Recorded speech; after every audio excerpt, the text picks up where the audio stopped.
Yes, the hat is back.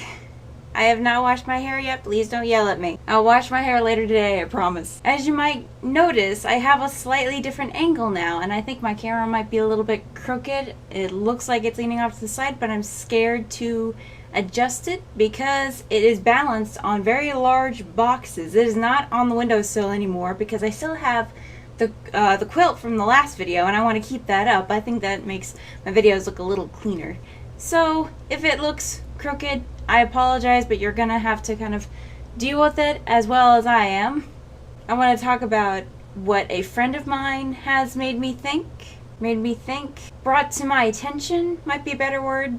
Okay, what spurred on this thought was a friend of mine has mentioned a couple of times that he wants to start a YouTube channel, but he doesn't think he's good enough for it.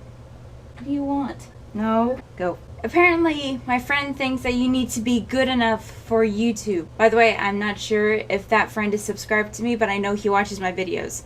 So, you know who you are. Don't lie to me. So this is more of a shout out to my friend here, because I feel as though I need to actually be talking about it like this, rather than just sending him messages, because we're not able to Skype. So I'm making a video not only for him, but for those of you who think the same way. Let me start off by saying that YouTube does not mean that you are applying to be a psychologist or a doctor. There is no such thing as not being good enough for YouTube.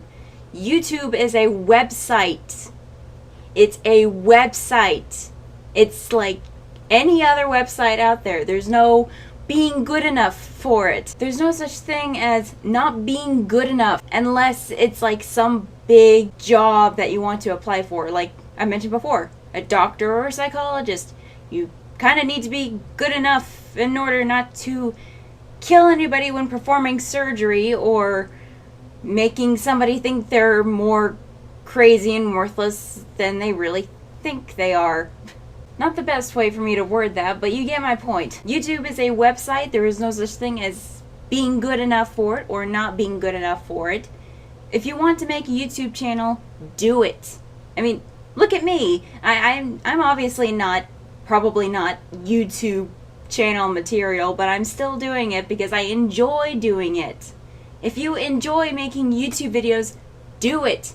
I am making a lot of hand gestures. I remember a couple videos back that I said I wasn't going to move them very much, was I? Oh well. So if you like making videos and putting them up on the internet, there's no such thing as having to be good enough for it. Just do it. There's no question about it. Now, if you think the reason why you shouldn't be doing videos is because you've got a lot of other things to do, such as like schoolwork, or you got a really busy job going on, there is a way to work around that. Make sure you kind of know your limits. You don't want to sacrifice something that's a little bit more important than YouTube. Balance yourself out. I'm probably not making any sense. I'm not good at explaining things, I apologize. The bottom line is, if you want to make YouTube videos, start a YouTube channel, do whatever on the internet, do it. As long as you don't destroy your life doing it. I keep adding on things and I'm just making it worse. Shout out to my friend.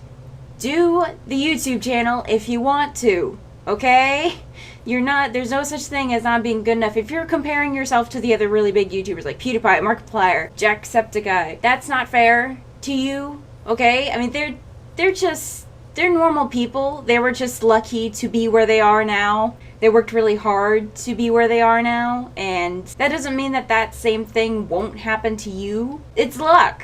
Luck comes to everyone. I think that was pretty much all I really wanted to say on that topic. It's not much, I know, but I wanted to stress the fact that YouTube is a website and not an actual job to be doing unless you got lucky and were partnered.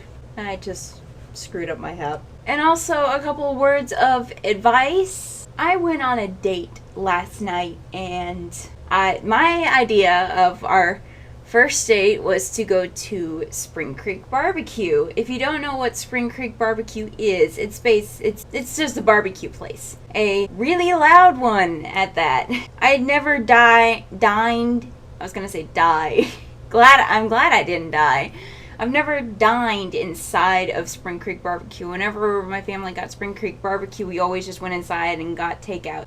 This is the first time I ever dined inside, and it was his first time as well. So we got our trays, we were going up the line, and I got confused because I couldn't really hear what the cooks on the other side of the counter were saying. Part of that is probably my fault because I have plug-in headphones that go into my ears, and I normally play music rather loudly. But it's also really, really loud, louder than IHOP or Denny's.